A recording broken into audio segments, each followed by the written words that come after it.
The truth is fear is never going to go away, but your capacity to handle it is going to be different. The way you look at it's going to be different. It's going to become fun. It's going to become exciting.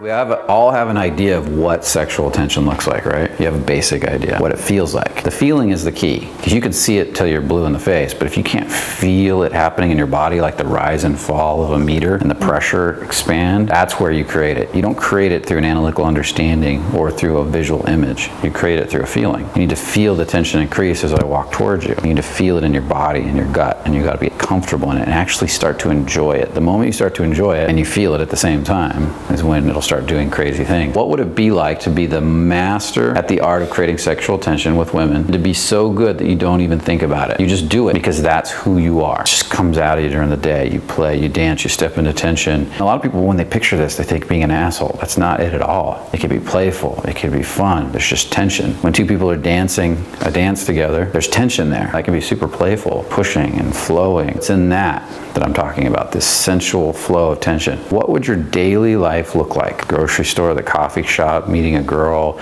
maybe your girlfriend if that's what you're picturing. How would you interact with women and people differently when you meet new people? Meet a new woman. You're out at the bar, you're out at a club, you're out on the street. How would your interactions feel different? That's the key. How would they feel? Because that's the first thing you're going to check in with. How does this girl feel to me? Do I like her? And you're kind of playing with that. You're dancing in it. How would that feel to you? What would your dating life be like? What would a night out be like? Meeting women or going on a date, whatever it is. How would that feel in your body?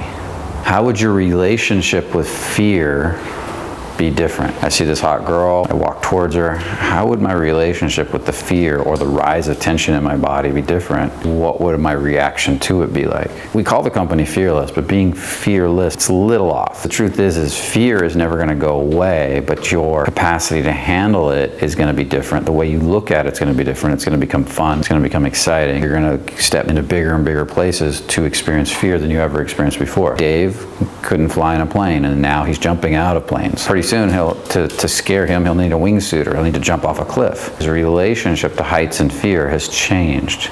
Richard Branson went from chartering a little plane and selling some tickets all the way to flying the first airline into space. He had to push his boundaries farther. Going into that unknown fear-based place for him is exciting. But for the average human being, chasing comfort is no, I don't want to do that. Well, let's go home and have an ice cream or watch TV or drink a beer. Because I choose comfort over anything else, which makes for a very boring life. If you were a woman, what would you most want in a man? You're not looking at him and saying, look at that ass wiggle, although some girls may do that on occasion.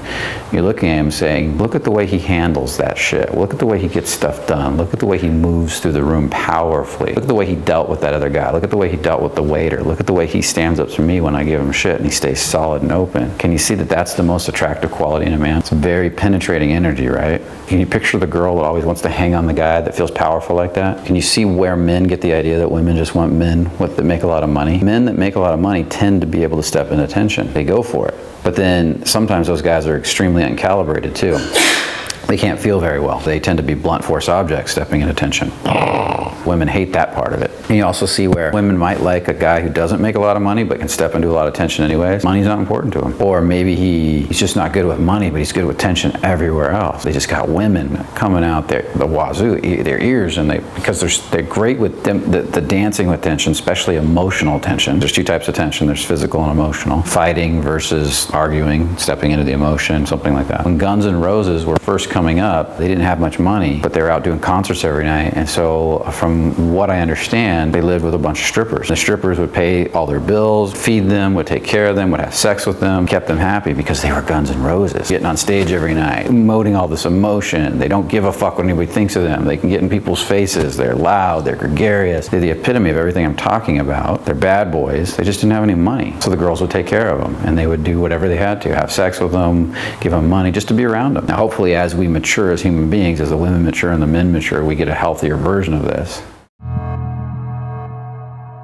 Start going down the bar, saying hi to every single person, not skipping a soul. Boom, boom, have a conversation with every person in that bar. As you're talking to her, you're gonna feel that tension building between you two.